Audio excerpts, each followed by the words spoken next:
friction force calculation ladder example. So this is a ladder. So to do that, first thing you have to do is to draw the free body diagram. So you have to free the ladder from all these supports. So remove the horizontal floor support and the wall support.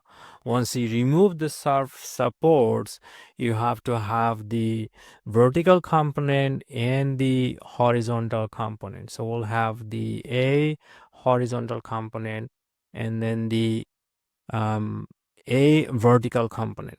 Now for the friction situation, this A is actually the normal force, which is perpendicular to the surface, normal force at A. And the ladder is trying to slide this way. So the friction force will act exactly parallel to the surface to the right direction. So this is actually the friction force at A. We can also write that friction force is the coefficient of friction between the surface and the ladder times the normal force. Same thing here. So at B, you're going to have NB, that's the normal force, and because it's sliding down, the friction force is going to go upward direction. So FB, and then that is the mu times NB again. Now, one of the interest here is to find out for which value this ladder can be safely used. So under these circumstances, calculate the value for theta. Now assume that we are given that in the mu A is given say 0.4. That's the friction between the floor and the ladder, and then the friction between the wall and the ladder is given 0.2.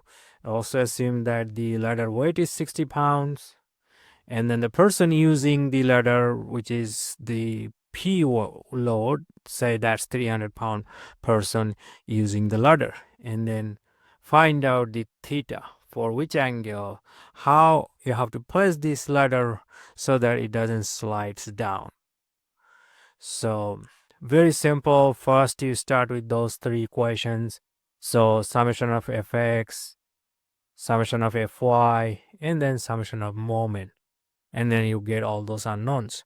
So first, if you use summation of fx, now there is no, it's sometimes easier to just writing the equation than to think about which one would give us the best result. Should you write the summation of fy first or summation of moment first?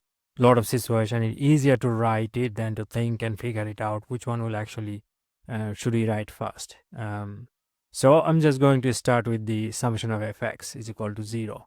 So if you write that in x direction, I have the friction force at A, which is the positive direction, plus minus I have the normal force at B. So that's the two forces I have in x direction. Now I can also replace that the friction force A with mu of A times the normal force at A minus NB is equal to 0. So here we can write NB is equal to 0.4 NA. The mu A, the friction coefficient at A, point A is 0.4. Now let's write the summation of Fy is equal to 0. So that in y direction, I have at A, I have this normal force at A, that is upward direction, plus then minus W minus P, and then also the FB is going upwards, so that's plus, and that is everything I have in y direction. So then NA minus W is 60, the user is 300 pounds, and then FB, again we can write mu times NB is equal to 0. Now from here, I can actually have this replaced right here, the value for NB. So NA minus 360 plus mu B, which is 0.2, and then I'm replacing NB with 0.4 NA. is equal to 0. So if you solve for A, NA, I found 3, 3, 3, and point bunch of threes. So once you find NA, you can actually find NB too. So if you plug this NA here, I found 133.3333 pounds for NB. So once you know NB, you can also calculate the FB using that same formula, 0.2 times NB. That's the friction coefficient between the wall and the ladder, 0.2. If you plug that number, so FB is then 27 pounds here. And then we can also find FA by using that 0.4 times NA. So the mu A, the friction coefficient on A, is 0.4. So that is like this. So FA, I found that 133. So in your exam or quiz or anywhere, you could be asked any of these forces, the value for these. Now say, now get all these values. So we already applied Fx, Fy. The only thing we have left is that the moment equation. So now we're going to write down the moment equation. So summation of moment is equal to 0, let's say with respect to point A. So with respect to point A, we have this W weight that's going to cause clockwise moment. So W times 12 cosine theta, that's the distance, and then plus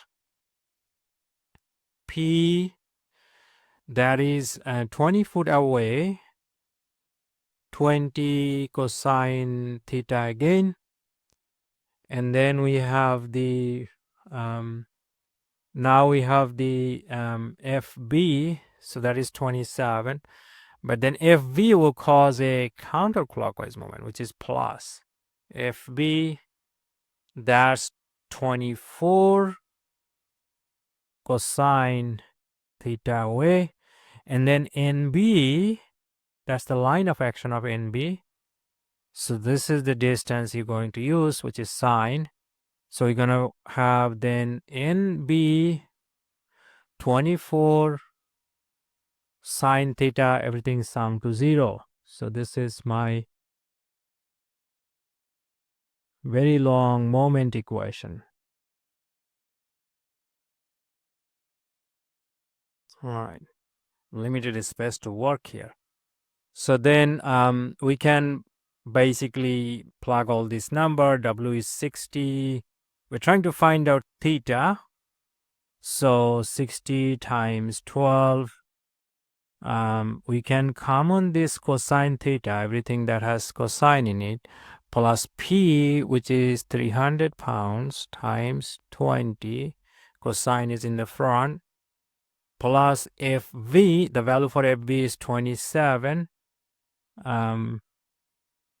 24, cosine is in the front, plus NB, the value for NB, we found that 133, and then 24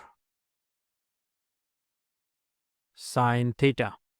So if we do sine theta by cosine theta equal to, I found that 6081.6 divided by 133.24. So the tan theta is equal to 1.9. So theta is equal to 62.3 degree.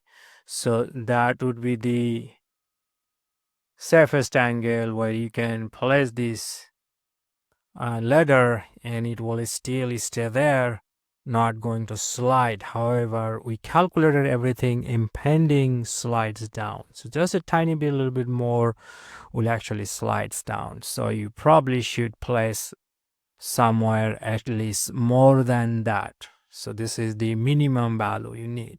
So maybe 70 degree would be a safer angle to place this ladder.